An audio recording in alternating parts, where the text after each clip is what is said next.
सदाशिवसमारम्भाम् श्रीशङ्कराचार्यमध्यमाम् अस्मदाचार्यपर्यन्ताम् वन्दे गुरुपरम्पराम्। ॐ नमो भगवते विराजेश्वराय। ॐ श्रीगणेशाय नमः। ॐ श्रीमहासरस्वत्यै नमः। वसुदेवसुतम् देवम् कंसचाणूरमर्दनम् देवकी परमानन्दम् कृष्णम् वन्दे जगद्गुरुम्।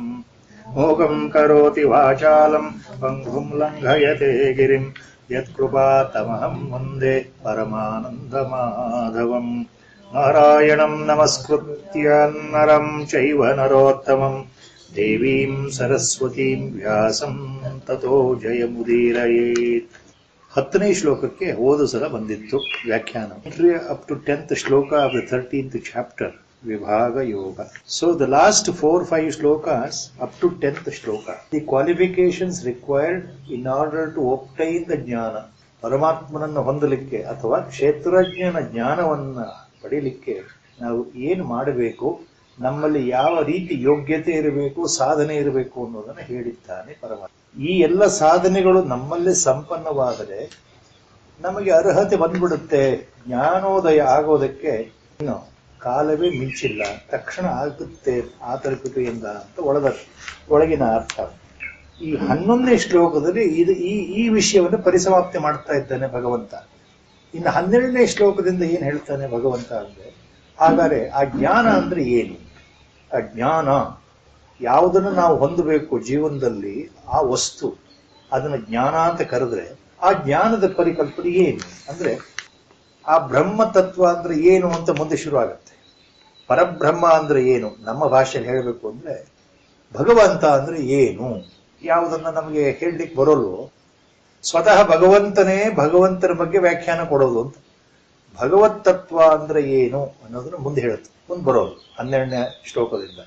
ಸೊ ಈಗ ನಾವು 11ನೇ ಶ್ಲೋಕಕ್ಕೆ ಬರೋದಾದ್ರೆ, ದಿಸ್ 11th ಶ್ಲೋಕ ನಾವು what is being taken up today, it summarises, Lord summarises to Arjuna that look, in the beginning I told you what is kshetra, and later I told you the required knowledge to understand kshetrajna. Then what is this jnana definition, what is ajnana definition. Now I am telling you in simple. You will understand this jnana ajnana later. So that is a point he is summarizing in this 11th shloka. ಕ್ಷೇತ್ರಜ್ಞನ ಜ್ಞಾನವನ್ನು ಹೊಂದಲಿಕ್ಕೆ ಏನು ಮಾಡಬೇಕು ಅಂತ ಹೇಳಿದ ಮೇಲೆ ಭಗವಂತ ಇಲ್ಲಿ ಏನು ಹೇಳ್ತಾ ಇದ್ದಾನೆ, ಆಧ್ಯಾತ್ಮ ಜ್ಞಾನ ನಿತ್ಯತ್ವಂ ತತ್ವಜ್ಞಾನಾರ್ಥ ದರ್ಶನಂ ಏತಜ್ಞಾನಮಿತಿ ಪ್ರೋಕ್ತಂ ಅಜ್ಞಾನಂ ಯತಥೋನ್ಯಥಾ. ಅಧ್ಯಾತ್ಮ ಜ್ಞಾನ ನಿತ್ಯತ್ವಂ ತತ್ವಜ್ಞಾನಾರ್ಥ ದರ್ಶನಂ. Look Arjuna, the jnana means this. The first line definition for what is jnana. What is that can be called as Satchitananda. What is that can be called as pure consciousness. What is that which can be called as Parama Chaitanya. What is that which can be called as cosmic consciousness first. What is that can be called as Godhead principle or God principle. That is jnana. Jnana means paratattva. Jnana means tattva jnana. Illi, the first line of the shloka, Lord is very clear. That is how he defines in simple words. ಹಾಗಾದ್ರೆ ಜ್ಞಾನ ಅಂದ್ರೆ ಏನು, ಪರತತ್ವ ಚಿಂತನೆ ಅಂದ್ರೆ ಏನು, ಪರಬ್ರಹ್ಮ ತತ್ವ ಅಂದ್ರೆ ಏನು, ಆ ಭಗವಂತ ಅಂದ್ರೆ ಏನು, ಪರಮಾತ್ಮ ಅಂದ್ರೆ ಏನು, ಎಲ್ಲದಕ್ಕೂ ಮೊದಲಿನ ಲೈನ್ ಇದೆಯಲ್ಲ ಅದು ಭಗವಂತನ ಉತ್ತರ. ನೋಡಪ್ಪ, ಜ್ಞಾನ ಅಂದ್ರೆ ಭಗವತ್ ತತ್ವ ಅಂದ್ರೆ ಇದು ಯಾವುದು, ಅಧ್ಯಾತ್ಮ ಜ್ಞಾನ ನಿತ್ಯತ್ವಂ ತತ್ವಜ್ಞಾನಾರ್ಥ ದರ್ಶನಂ. Once Gurudev took this single phrase, he gave a wonderful discourse on this. Along with me, how many others were there, I have no idea, because I was concentrating on what he said. Tatvajnanartha darshanam. For nearly 40 minutes he explained the meaning of the term, deeper meanings. Tatvajnana plus darshanam. What is this Tatvajnanartha? What is that is called darshanam? He explained. Simple words, as commentaries given by all acharyas. Unanimous commentary. There is no difference here. All unanimous. Tatvajnanartha darshanam. The commentary by acharyas means always to contemplate on emancipation, always to do the manana on this sakshatkara, always to do this contemplation towards salvation, always thinking about escaping from this cycle of birth and death. ತತ್ವಜ್ಞಾನಾರ್ಥ ದರ್ಶನಂ ಅಂದ್ರೆ ಮನಸ್ಸಿನಲ್ಲಿ ಸದಾಕಾಲ ಮನನ, ಆ ಒಂದು ಯೋಚನೆ, ಆ ಒಂದು ಪ್ರವೃತ್ತಿ ಯಾವುದು, ಸಂಸಾರ ಅದರ ನಿಸ್ಸಾರತ್ವವನ್ನು ಅರಿತು ಇದು ಬಂದು ಹೋಗೋದು ಅಂತ ಅರ್ಥ ಆದ ಮೇಲೆ, ಇದು ಕನಸಿನ ಹಾಗೆ ಬಂದು ಹೊರಟೋಗೋದು ಅಂತ ಅರ್ಥ ಆಗೋದಿದೆಯಲ್ಲ, ಆ ಅರ್ಥ ಬಂದ ಮೇಲೆ, ಯಾವ ಅರ್ಥ ಬಂದ ಮೇಲೆ ಮನಸ್ಸಿಗೆ ಸಂಸಾರ ಅನ್ನೋದೇ ನಿಜ ಅಲ್ಲ ಅಂದ್ರೆ, ಈಗ ನಾವು ಹುಟ್ಟಿದ್ದೇವೆ, ಬೆಳೀತಾ ಇದ್ದೇವೆ, ಎಲ್ಲ ಇದ್ದೇವೆ, ಪ್ರಪಂಚದಲ್ಲಿದ್ದೇವೆ, ಸಂಸಾರದಲ್ಲಿದ್ದೇವೆ, ಎಲ್ಲ ಕಾಣ್ತಾ ಇದೆ, ಅಂದ್ರೆ ನಿಜವಾದ ಅರ್ಥದಲ್ಲಿ ಇದು ನಿಜ ಅಲ್ಲ. ಯಾಕೆ ನಮಗೆ ಏನ್ ಕಾಣ್ತಾ ಇದೆ, ಇದು ಯಾತಕ್ಕೆ ಎಲ್ಲಾ ಮಹಾತ್ಮರು ಮಿಥ್ಯಾ ಅಂತ ಹೇಳ್ತಾರೆ, ಸತ್ಯ ಅಲ್ಲ ಅಂತ ಹೇಳ್ತಾರೆ, ಶಾಶ್ವತ ಅಲ್ಲ ಅಂತ ಹೇಳ್ತಾರೆ. ಇದ್ರ ಬಗ್ಗೆ ಯೋಚನೆ. ಹಾಗಾದ್ರೆ ನಾನು ಏನ್ ಮಾಡ್ಬೇಕು, ನನ್ನ ಕರ್ತವ್ಯ ಏನಿದೆ, ನನ್ನ ಗುರಿ ಏನಿದೆ, ಇದು contemplation. So always reasoning of contemplating and thinking and rethinking thoughts always towards the final goal of the life. What is that parama purushartha I have to achieve? So mind should be there only. So that is called tattvajnana artha darshanam. Becomes clearer and clearer as an insight as the sadhana continues by Guru's grace and artha. Our Gurudev gave another simple definition for this particular word. ತತ್ವಜ್ಞಾನಾರ್ಥ ದರ್ಶನಮಿಗೆ ನಮ್ಮ ಗುರುಗಳು ನಮಗೆ ಇನ್ನೂ ಸರಿಯಾಗಿ ಅರ್ಥ ಆಗಲಿ ಅಂತ ಅವ್ರದ್ದೇ ಭಾಷೆಯಲ್ಲಿ ಅವ್ರದ್ದೇ ರೀತಿಯಲ್ಲಿ ಎಕ್ಸ್ಪ್ಲನೇಷನ್ ಕೊಡ್ತಾ ಹೋಗ್ತಾರೆ. What is that our Gurudev's explanation? Viewing or experiencing directly the absolute truth, that is ತತ್ವಜ್ಞಾನ ಅರ್ಥದರ್ಶನಂ. ಅರ್ಥದರ್ಶನಂ directly experiencing that absolute truth ಅಂದ್ರೆ ಪರಬ್ರಹ್ಮನ ಸಾಕ್ಷಾತ್ಕಾರ, ಆತ್ಮ ಸಾಕ್ಷಾತ್ಕಾರ, ಆ ಬ್ರಹ್ಮ ಸಾಕ್ಷಾತ್ಕಾರ ಅಥವಾ ಬ್ರಹ್ಮಜ್ಞಾನವನ್ನು ಹೊಂದೋದು, ಇದು ತತ್ವಜ್ಞಾನಾರ್ಥ ದರ್ಶನಂ ಅನ್ನೋ ಪದಪುಂಜದ ಅರ್ಥ ಕಣೆಯ ಅಂತ ಗುರುಗಳು. How they explain the core meaning is same. So jnana means ತತ್ವಜ್ಞಾನಾರ್ಥ ದರ್ಶನಂ, to understand the final ultimate truth, to experience that ultimate absolute truth, that I am that truth itself, experience that awareness, that abiding in that atma sakshatkarave brahmajnana ultimate. So the first word adhyatma jnana nityatvam. Adhyatma jnana nityatvam. Nityatvam means eternal, abiding in the same particular point. ಮನಸ್ಸನ್ನ ಆ ವಿಷಯದ ಮೇಲೆ ನಿಲ್ಲಿಸ್ಕೊಂಡು ಹೋಗೋದು ನಿತ್ಯತ್ವ ಅಂದ್ರೆ. ಯಾವಾಗಲೂ ಅದರಲ್ಲಿ ಮನಸ್ಸು ತೊಡಗಿರಬೇಕು ಅಂದ್ರೆ ಅರ್ಥ ಏನು ಅಂದ್ರೆ, ನಮಗೆ ಸಂಶಯಗಳು ಬರದ ಹಾಗೆ absolutely without any doubt there should be clarity in the mind about. So the clarity in the mind about the spiritual knowledge is adhyatma jnana nityatvam. Firmly dwelling in the knowledge of self is self-shining. The self is supreme, the self is eternal, and that self is called atma. The same self is called guru, the same self is called ishvara. So this understanding, this correct precise understanding ಇದೆಯಲ್ಲ, ದೇಹ ಬಿದ್ದೋಗೋ ಶರೀರ ಇದು ಶಾಶ್ವತ ಅಲ್ಲ, ಅದಕ್ಕೆ ಸಂಬಂಧಪಟ್ಟಂತಹ ಅಂತಃಕರಣವೂ ಶಾಶ್ವತ ಅಲ್ಲ, ಎಲ್ಲವೂ ಜಡ. ಪ್ರಾಣಶಕ್ತಿ ಹೋದ ಮೇಲೆ ದೇಹ ಬಿದ್ದೋಗುತ್ತೆ, ಮಣ್ಣಲ್ಲಿ ಮಣ್ಣಾಗತ್ತೆ, ಬೆಂಕಿಲಿ ಹಾಕಿದ್ರೆ ಸುಟ್ಟು ಬೂದಿಯಾಗಿ ಕರಗೋಗುತ್ತೆ ದೇಹ. ಅದ್ರ ಜೊತೆಗೆ ಮನಸ್ಸು ಹೋಗುತ್ತೆ, ಬುದ್ಧಿನೂ ಹೋಗುತ್ತೆ, ಅಂತಃಕರಣ ಎಲ್ಲವೂ ಹೊರಟೋಗುತ್ತೆ, ಅಹಂಕಾರವೂ ಹೊರಟೋಗುತ್ತೆ. ಹಾಗಾದ್ರೆ ಉಳಿಯೋದು ಯಾವುದೋ ಆ ಒಂದು ವಸ್ತು ಇದೆಯಲ್ಲ, ಅದು ದೇಹದ ಒಳಗಡೆ ಇದೆಯಲ್ಲ, ಅದೇನಾರ ಸುಟ್ಟು ಹೋಗುತ್ತಾ, ಕರಗಿ ಹೋಗುತ್ತಾ? ಇಲ್ವಲ್ಲ, ಅದು ಹಾಗೆ ಇರುತ್ತಲ್ಲ, ಸರ್ವವ್ಯಾಪಿಯಾಗಿದೆಯಲ್ಲ, ಎಲ್ಲ ಕಡೆ ಇರೋದೇ ಒಳಗಡೆ ಇದೆಯಲ್ಲ, ಅದು ನಾನು ಅಂದ್ರೆ ಅದು ಪ್ರತ್ಯೇಗಾತ್ಮ, ಅದು ಆತ್ಮ, ಅದು ಬ್ರಹ್ಮಸ್ವರೂಪ, ಅದು ಒಳಗಡೆ ಇರೋ ಚೈತನ್ಯ, ಆತ್ಮತತ್ವ. ಯಾವ್ಯಾವ ಹೆಸರಲ್ಲಿ ವೇದಾಂತ ಕರೆದ್ರು all pertains to the one source. There is only one. So I am that. So this understanding, clear understanding, dwelling in the knowledge of that self is adhyatma jnana nitya. Used to define what is the jnana. Adhyatma jnana nityatvam tattva jnana artha darshanam ಏತದ್ ಜ್ಞಾನಮಿತಿ ಪ್ರೋಕ್ತಂ, ಇದನ್ನ ಜ್ಞಾನ ಅಂತ ಹೇಳ್ತಾರೆ. ನೋಡಪ್ಪ ಅರ್ಜುನ, ಇದನ್ನೇ ಜ್ಞಾನ ಅಂತ ಹೇಳೋದು. This is called ಜ್ಞಾನ ಅರ್ಜುನ. ಏತದ್ ಜ್ಞಾನಂ ಇತಿ, ಯಾವುದು ನಿಜವಾದ ಜ್ಞಾನ? ಅಧ್ಯಾತ್ಮ ಜ್ಞಾನ ನಿತ್ಯತ್ವಂ is the real knowledge, the real wisdom. ತತ್ವಜ್ಞಾನಾರ್ಥ ದರ್ಶನಂ is the real knowledge or the wisdom. And what about the others? Apart from this, whatever knowledge you have procured, obtained in the world, they all come under one category called ajnana or avidya. So, etadjnanam iti proktam ajnanam yadatonyatha yat ataha anyatha ajnanam. ಜ್ಞಾನವನ್ನು ಬಿಟ್ಟು ಉಳಿದಿರೋದೆಲ್ಲ ಅಜ್ಞಾನ. ಭಗವಂತ ಸ್ಪಷ್ಟವಾಗಿ ಹೇಳ್ತಾ ಇದ್ದಾರೆ, ನಿಜವಾದ ವಿದ್ಯೆ ಅಂದ್ರೆ ಜ್ಞಾನ.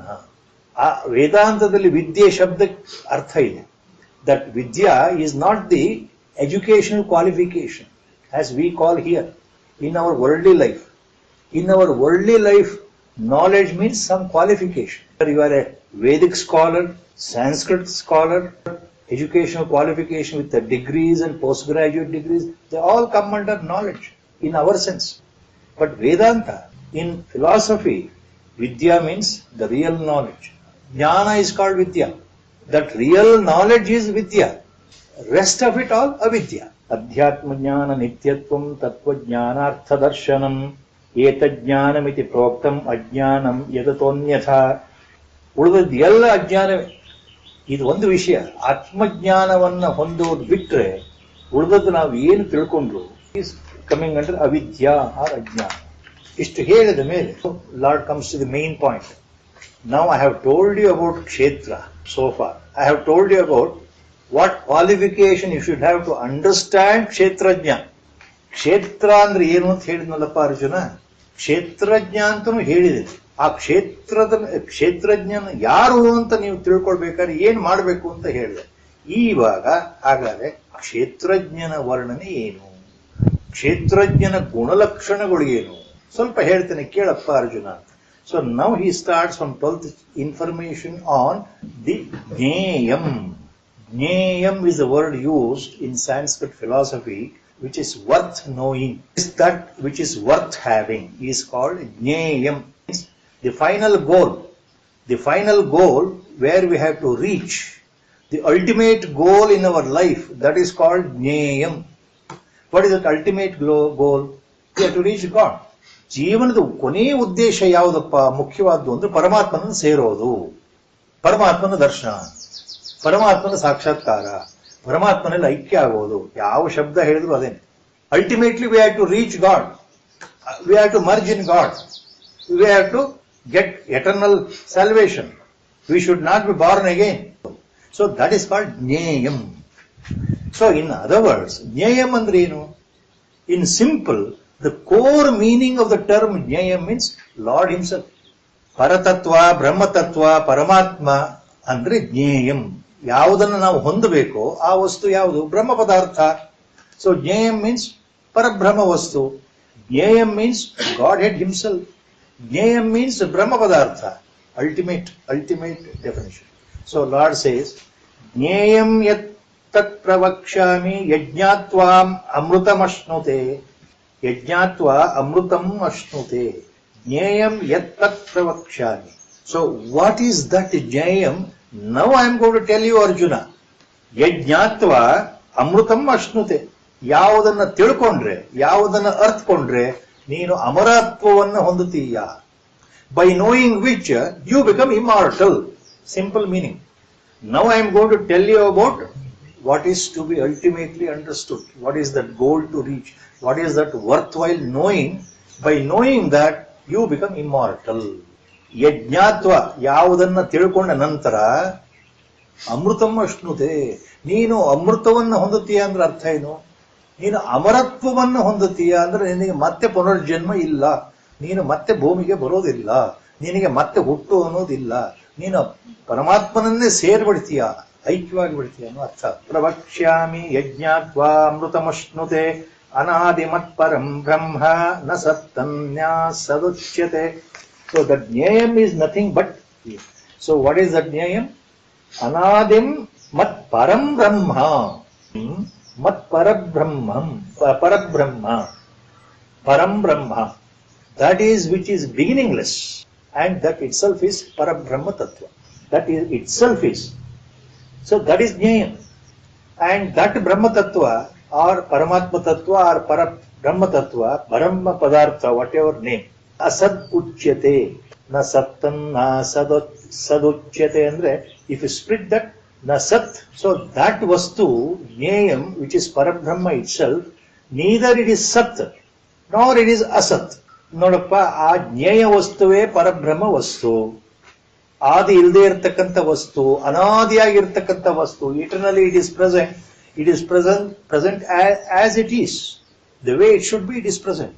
ಅದು ಹೇಗಿದೆಯೋ ಹಾಗೆ ಇದೆ. ಯಾವ ಬದಲಾವಣೆ ಇಲ್ಲ, ವಿಕಾರಗಳು ಇಲ್ಲ, ಯಾವ ಪ್ರವೃತ್ತಿಗಳು ಇಲ್ಲ, ನಿವೃತ್ತಿಗಳು ಇಲ್ಲ. ಅದು ಮೊದಲಿಂದಲೂ ಇದೆ, ಶಾಶ್ವತವಾಗಿದೆ, ಎಟರ್ನಲಿ ಪ್ರೆಸೆಂಟ್, ಅನಾದಿ. After the end of the creation also it is existing. In the middle also it is existing. Continuously it is there anta artha. Anadi. So neither it is Sat nor it is Asat. So sometimes mind gets small confusion here. When you read these words, you will tag on the word to some other definition in some other context and the confusion sets. Normally, please remember, normally, Brahmajnani, Paramatma, Parabrahma, referred as Satchidananda. What is the Satchidananda? Means Sat plus Chit plus Ananda. Existing, Anadi. Neither there is birth nor there is death. There is no transformation. There is no change. It doesn't involve itself in any of the activity of the creation for which it itself is responsible. But it remains as a pure witness. Only in its presence everything happens. Shats are so vast. It has no eyes, yet it will see. It has no hands, yet it will work. It has no legs, yet it will walk. It has no head, yet it will think. Like that, Upanishad goes on explaining about that Anadi Tattva. So it is ever existing. ಶಾಶ್ವತವಾಗಿ ಯಾವ ಕಾಲದಲ್ಲೂ ಬದಲಾವಣೆ ಇಲ್ಲದೆ ಎಲ್ಲದಕ್ಕೂ ಮೂಲವಾಗಿ ಆಧಾರವಾಗಿರ್ತಕ್ಕಂತಹ ಒಂದೇ ವಸ್ತು ಪರಮಾತ್ಮ ವಸ್ತು. ಅದು ಗಂಡು ಅಲ್ಲ, ಹೆಣ್ಣು ಅಲ್ಲ, ಅದು ಹೀಗೆ ಅಲ್ಲ, ಹಾಗೆ ಅಲ್ಲ, ಹೇಳಲಿಕ್ಕೆ ಬರಲ್ಲ, ಚಿಕ್ಕದು ಅಲ್ಲ, ದೊಡ್ಡದು ಅಲ್ಲ ಅಂತ ಹೇಳಿ ಕೊನೆಗೆ ಬರೀ ಅದು ಅಂತ ಹೇಳ್ಬಿಡುತ್ತಲ್ಲ ಉಪನಿಷತ್ತು. ತತ್ ಅಂತ ಅದು ಏನಪ್ಪ? ಅದು ಸತ್ ಅಂತ ಹೇಳುತ್ತೆ. ಸತ್ ಅಂದ್ರೆ ಅಲ್ಲೇ ಅರ್ಥ ಏನು?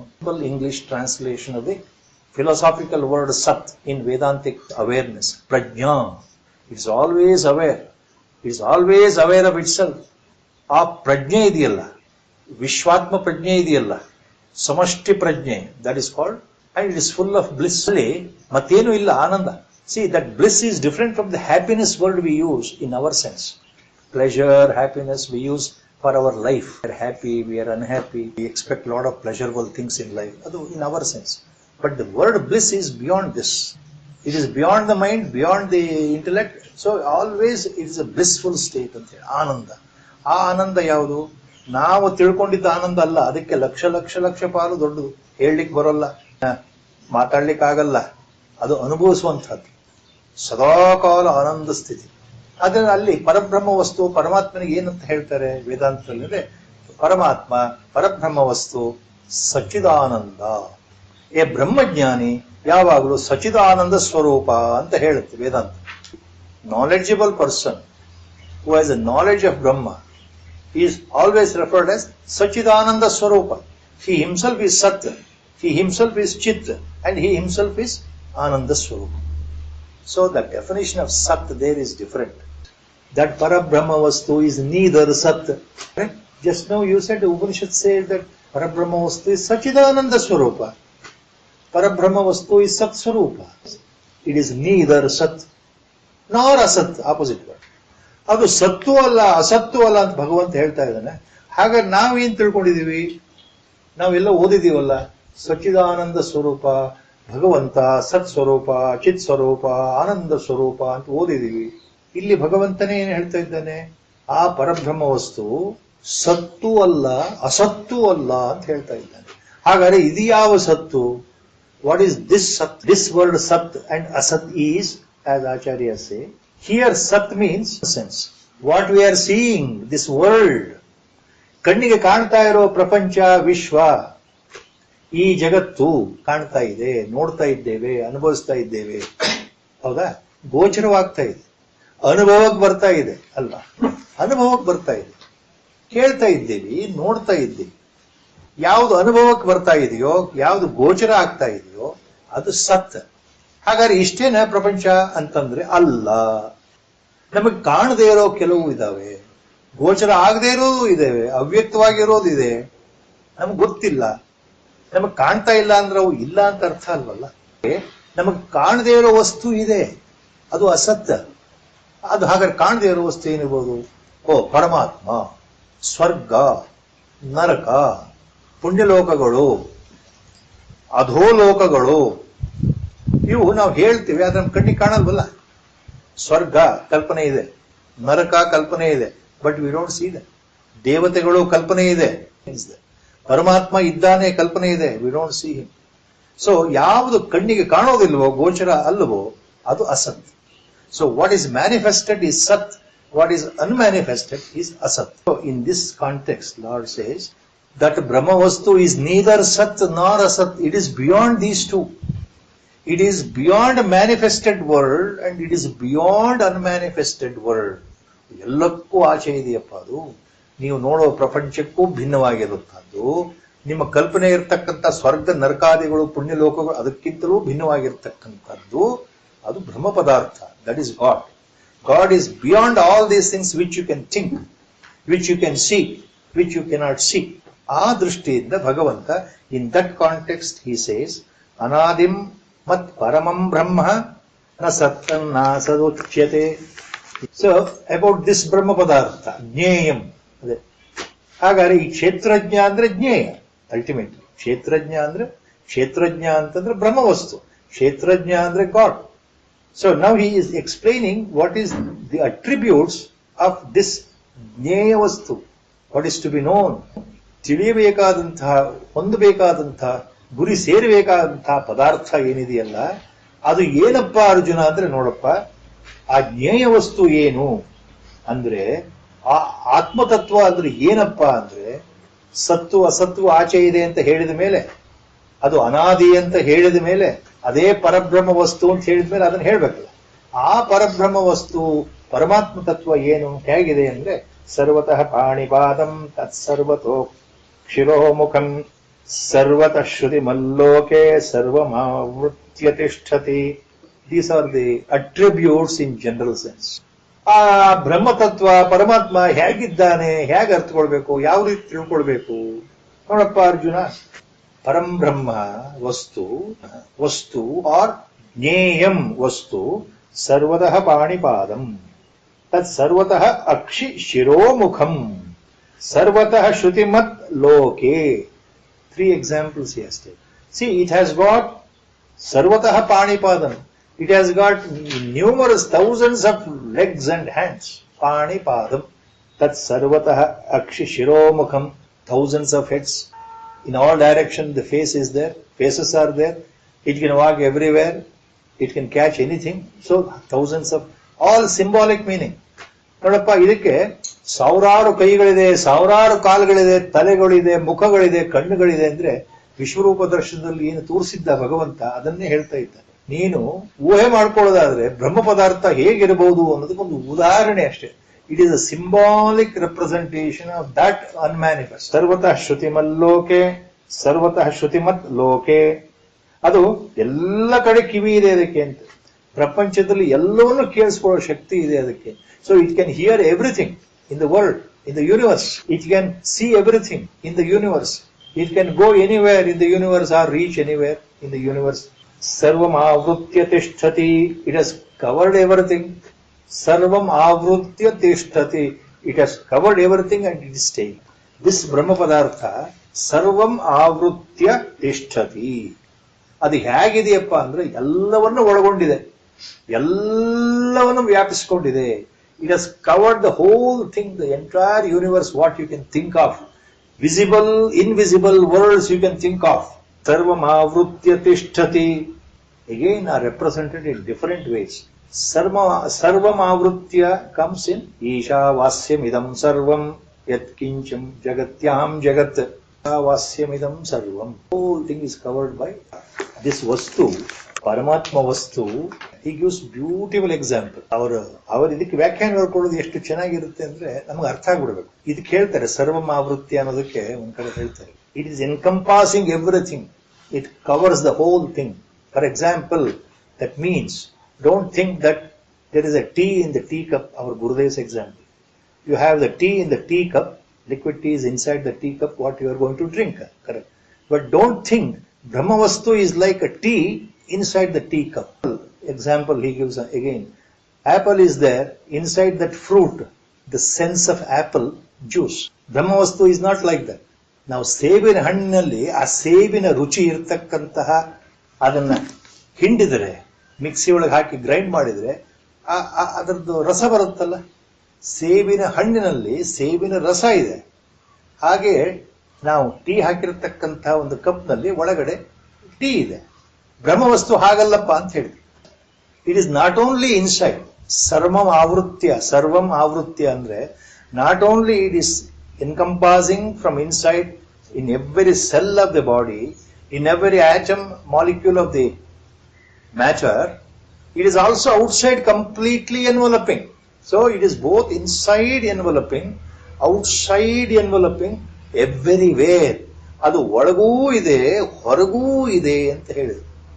ಟೀ ಆದ್ರೆ ಬರೀ ಟೀ ಕಪ್ ಒಳಗಡೆ ಇದೆ, ಹೊರಗಿಲ್ವಲ್ಲ. ಸೇಬಿನ ಹಣ್ಣಿನ ರಸ ಸೇಬಿನ ಹಣ್ಣಿನ ಒಳಗಡೆ ಮಾತ್ರ ಇದೆ, ಕಾಣೋದಿಲ್ಲ. ಹೌದು, ಹೊರಗಡೆ ಇಲ್ವಲ್ಲ, ಹಾಗಲ್ಲ, ಹೊರಗೂ ಇದೆ ಒಳಗೂ ಇದೆ ಅನ್ನೋದಕ್ಕೆ. ಸೊ ಬ್ರಹ್ಮ ಪದಾರ್ಥ ಆ ರೀತಿ ಇದೆಯಪ್ಪ, ಎಲ್ಲ ಕಡೆ ಇದೆ, ಎಲ್ಲ ಕಡೆ ಆವೃತವಾಗಿದೆ ಅಂದ್ರೆ ಒಳಗೆ ಹೊರಗೆ, within and without, it is there completely covering the whole. ಸರ್ವೇಂದ್ರಿಯ ಗುಣಾಭಾಸಂ ಸರ್ವೇಂದ್ರಿಯ ವಿವರ್ಜಿತಂ ಅಸಕ್ತಂ ಸರ್ವಭೃಚ್ಚೈವ ನಿರ್ಗುಣಂ ಗುಣಭೋಕ್ತೃ ಚ. ಫರ್ದರ್ ಅಟ್ರಿಬ್ಯೂಟ್ಸ್ ಬ್ರಹ್ಮ ಪದಾರ್ಥ, ಹೌ ಈಸ್ ಇಟ್? ಪರಮಾತ್ಮ ತತ್ವ, how is it? Sarvendriya gunabhasam, sarvendriya vivarjitam. Opposites are being used. Two opposite words are being used to convey the same. Sarvendriya gunabhasam, sarvendriya vivarjitam. It has the characters of all the sense organs, 5 sense organs. ನೋಡೋದಾಗ್ಲಿ, ರುಚಿ ನೋಡೋದಾಗ್ಲಿ, ಕೇಳೋದಾಗ್ಲಿ, ಸ್ಪರ್ಶ ಮಾಡೋದಾಗ್ಲಿ, ಮೂಸ್ ನೋಡೋದಾಗ್ಲಿ, all the 5 senses. ಆ ಎಲ್ಲ ಪಂಚ ಇಂದ್ರಿಯಗಳ ಗುಣಗಳು ಇದರಲ್ಲಿದೆ. ಆದರೆ ಇದರಲ್ಲಿ ಯಾವ ಇಂದ್ರಿಯಗಳು ಇಲ್ಲ. ಆ ಯಾವ ಇಂದ್ರಿಯಗಳು ಇಲ್ಲ. It can see but it has no eyes. It can smell, it has no nose. It can hear, it has no ear. ಸರ್ವೇಂದ್ರಿಯ ಗುಣಾಭಾಸಂ ಸರ್ವೇಂದ್ರಿಯ ವಿವರ್ಜಿತಂ. It perceives all the sensory but it is devoid of any sense organ. Sarvendriya vivarjitam asaktam sarva bhrutchaiva nirgunam gunabhoktru cha. Asaktam sarva bhrutchaiva sarva bhrut cha eva. Asaktam, it is not attached, it is non-emotional, but sarva bhrut, it is there to maintain the entire creation. Idī prapanchada sthitiyanna kaapaduvanthaddu sarva bhrut eva. ನಿರ್ಗುಣಂ ಗುಣಭೋಕ್ತೃಚ. ನಿರ್ಗುಣಂ, again ನಿರ್ಗುಣಂ ಅಂತಂದ್ರೆ ಅರ್ಥ ಏನು? ಗುಣಗಳಿಂದ ರಹಿತ. It has no any of the qualities as you find in the animals or in the living organisms. ಯಾವುದೇ ಗುಣಗಳಿಲ್ಲ. ಬಟ್ ಯಟ್ ಗುಣಭೋಕ್ತೃಚ, but yet it feels in the form of jivatma. It experiences all the attribute. ಜೀವಾತ್ಮನ ದೃಷ್ಟಿಯಿಂದ ಎಲ್ಲವನ್ನೂ ಅನುಭವಿಸುತ್ತೆ. ಆದ್ರೆ ಅದಕ್ಕೆ ನಿಜವಾದ ಅರ್ಥದಲ್ಲಿ ಯಾವ ಗುಣಗಳು ಇಲ್ಲ, ಯಾವ ಅವಯವಗಳು ಇಲ್ಲ, ಯಾವ ಇಂದ್ರಿಯಗಳೂ ಇಲ್ಲ. ಆದರೆ ಹೊರನೋಟದಲ್ಲಿ ಎಲ್ಲವನ್ನು ಅನುಭವಿಸ್ತಕ್ಕಂಥ ವ್ಯಕ್ತಿ ಪರಬ್ರಹ್ಮ ವಸ್ತು. ಗುಣಭೋಕ್ತೃಚ. ಅಸಕ್ತಂ ಆದರೂ ಸಹ ಗುಣಭೋಕ್ತೃಚ. ಅವನಿಗೆ ಸ್ವತಃ ಎಲ್ಲೂ ಎದರಲ್ಲೂ ಆಸಕ್ತಿ ಇಲ್ಲದೇ ಇದ್ರೂ ನೋಡೋದಕ್ಕೆ ಗುಣಗಳನ್ನು ಅನುಭವಿಸ್ತಾ ಇದ್ದಾನೆ ಅಂತ ಅನಿಸುತ್ತೆ. So without attachment, yet he is the enjoyer of all the sense objects. He shows all the attributes as a jiva, as a jivatma, as a individual entity ಅಂತ ಅಧ್ಯಾರೋಪ. ಕ್ಷೇತ್ರಜ್ಞ ಪರಮಾತ್ಮ ಹೇಗಿದ್ದಾನಪ್ಪ ಅಂದ್ರೆ ಆತ ನಿಜವಾಗ್ಲೂ ಏನೂ ಇಲ್ಲ, ಯಾವುದು ಬೇಕಾಗಿಲ್ಲ, ನಿಸ್ಸಂಗನಾಗಿದ್ದಾನೆ. ಆದ್ರೆ ಹೊರಗಡೆ ಇಲ್ಲ, ಎಲ್ಲರ ಜೊತೆಗೆ ಅವನ ಸಂಘ ಇದ್ದಾಗಿ ತೋರುತ್ತೆ. ಆತ ಗುಣಗಳಿಂದ ಕೂಡಿದಾಗ ತೋರುತ್ತೆ, ಎಲ್ಲವನ್ನು ಅನುಭವಿಸ್ತಾ ಇರುವಾಗ ತೋರುತ್ತೆ. ನೋಡಪ್ಪ ಅರ್ಜುನ, ಹೀಗೆ ತಿಳ್ಕೊಳ್ಬೇಕು. ಬಹಿರಂತಶ್ಚ ಭೂತಾನಾಂ ಅಚರಂ ಚರಮೇವ ಚ ಸೂಕ್ಷ್ಮತ್ವಾತ್ ತದ್ ವಿಜ್ಞೇಯಂ tadavijneyam avidneyam. So sukshmatvat tat avidneyam durastham chantike chatat. Again the same continuation of the attributes of Paramatma principle of Paramatma Tattva, Parabrahma Tattva, Jnaya, Kshetrajna. ಹೇಗಿದೆ ಅಂದ್ರೆ ಬಹಿರಂತಶ್ಚ ಭೂತಾನಾಂ ಅಚರಂ ಚರಮೇವಚ. ಅಚರಂ ಪ್ಲಸ್ ಚರಂ ಏವಚ. ಚರಂ ಅಚರಂ ಇಮ್ಮೂವಬಲ್, ಚರಂ ಮೂವಬಲ್. ಬಹಿರಂತಶ್ಚ ಭೂತಾನಾಂ ಅಚರಂ ಚರಮೇವಚ. ಬಹಿಃ ಅಂತಶ್ಚ ಭೂತಾನಾಂ. ಭೂತಾನಾಂ ಬಹಿಃ ಚ ಅಂತ. ಎಲ್ಲ ಜೀವಿಗಳ ಒಳಗೆ ಮತ್ತು ಹೊರಗೆ. ಅವಾಗ ಮೊದಲು ಹೇಳಿದ್ದೆ, ಎಲ್ಲ ಜೀವಿಗಳ ಮತ್ತು ಚರಾಚರ ವಸ್ತುಗಳು, ಚರಾಚರ ವಸ್ತುಗಳು, living and non-living. It is both inside and outside.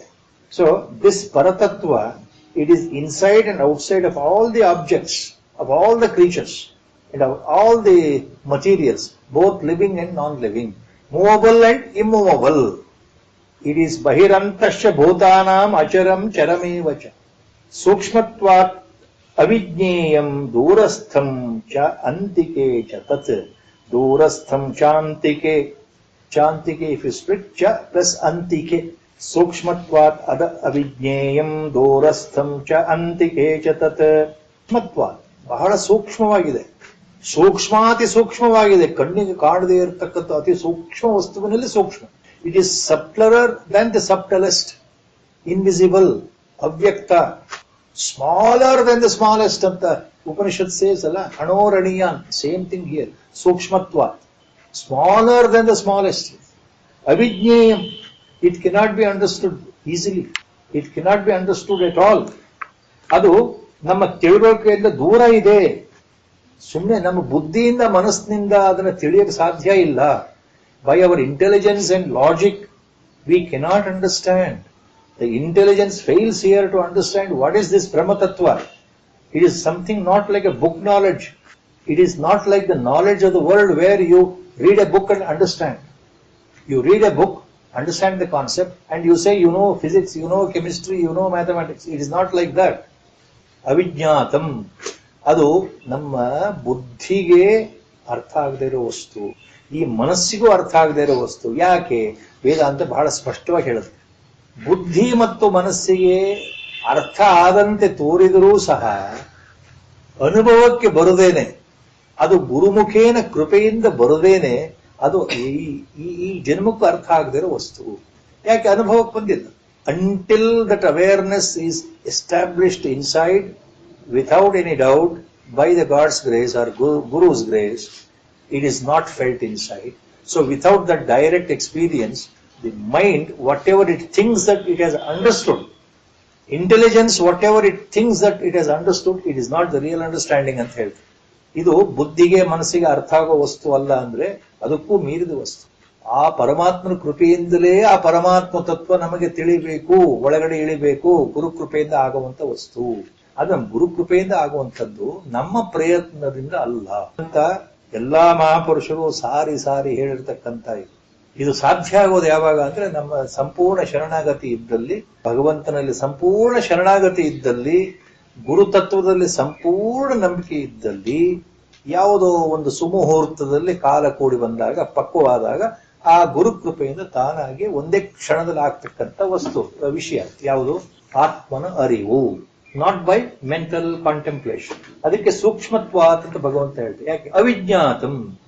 ಮನಸ್ಸಿನಿಂದ ನಾವು ಭಗವಂತ ಏನು ಅಂತ ಅರ್ಥ ಮಾಡ್ಕೊಂಡು ಬಿಡ್ತೇನೆ ಅಂತ ನಾವು 1000 ಜನ್ಮ ಲೆಕ್ಕ ಹಾಕಿದ್ರು ಆಗೋ ವಸ್ತು. ಬುದ್ಧಿಯಿಂದ ನಾನು ಅತಿ ಬುದ್ಧಿವಂತ, ನನಗೆ ಯಾಕೆ ಅರ್ಥ ಆಗಲ್ಲ? ದೂರಸ್ಥಂ ಚ ಅಂತಿಕೆ ಚ ತತ್. ತತ್ ಆ ವಸ್ತು, ಆ ಪರಬ್ರಹ್ಮ ವಸ್ತು, ಪರಮಾತ್ಮ ತತ್. ನೋಡಿ ಭಗವಂತನ ಹೇಳ್ತಾ ಇದ್ದಾನೆ. ಯಾಕೆ ಅವಿಜ್ಞಾತಂ?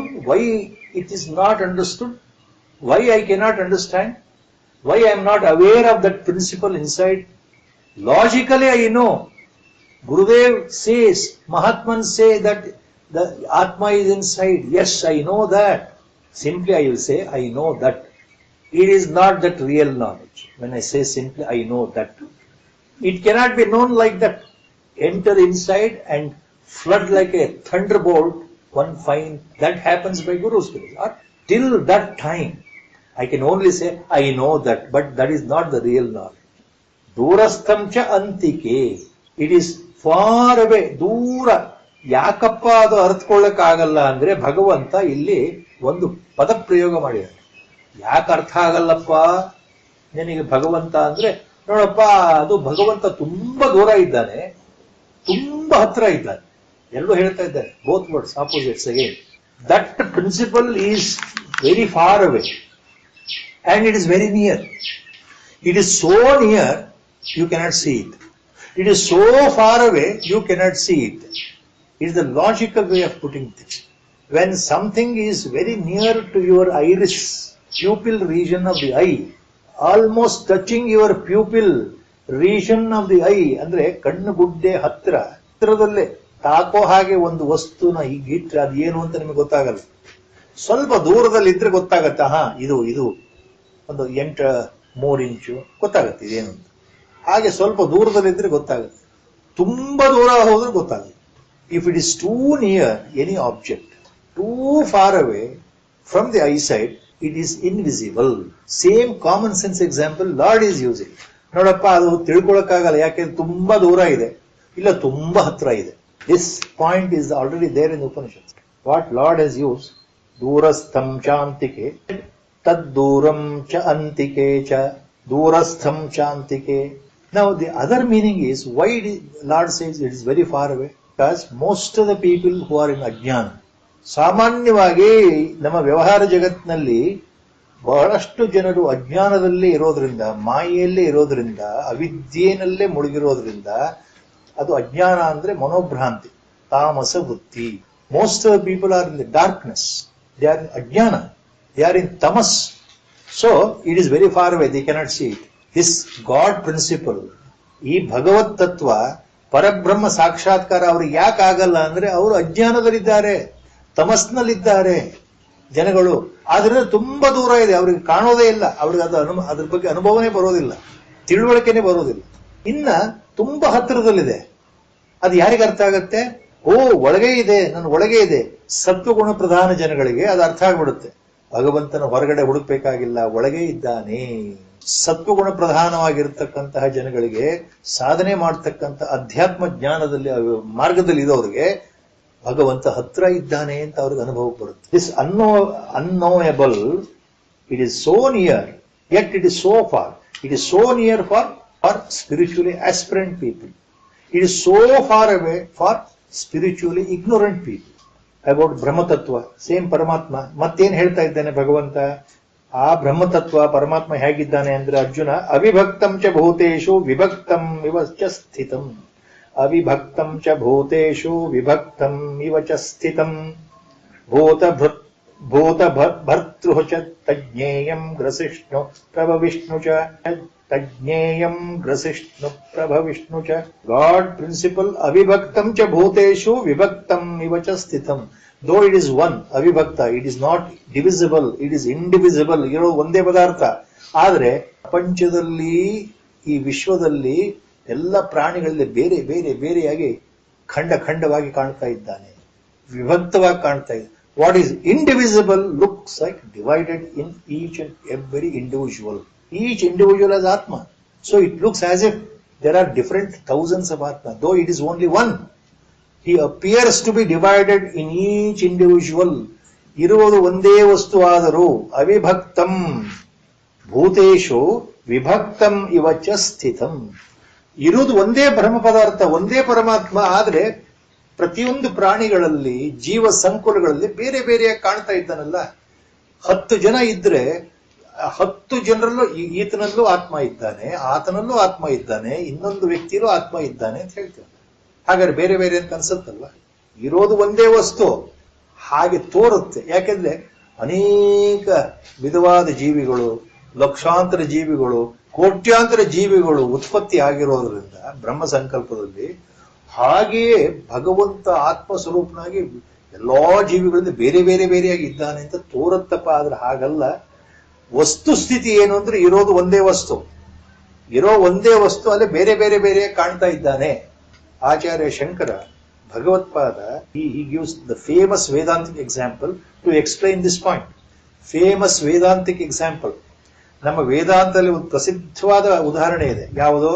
ಮಡಕೆಗಳಲ್ಲಿ ನೀರು ತುಂಬಿಟ್ಬಿಟ್ಟು ಮಧ್ಯಾಹ್ನ 12 ಗಂಟೆಗೆ ಮಠ ಮಧ್ಯಾಹ್ನದಲ್ಲಿ ಒಂದು 100 ಮಡಿಕೆ ಪಕ್ಕ ಇಟ್ರೆ ಬಿಸಿಲು ಬೀಳ್ತಾ ಇರುತ್ತೆ. ಮಡಿಕೆಯಲ್ಲಿ ಹಿಂಗ್ ನೋಡಿದ್ರೆ ನೀರಿನಲ್ಲಿ ಸೂರ್ಯನ ಬಿಂಬ ಕಾಣುತ್ತೆ. ದೊಡ್ಡ ಮಡಿಕೆಗಳು ಕಾಣುತ್ತಲ್ವಾ? ಮತ್ತೆ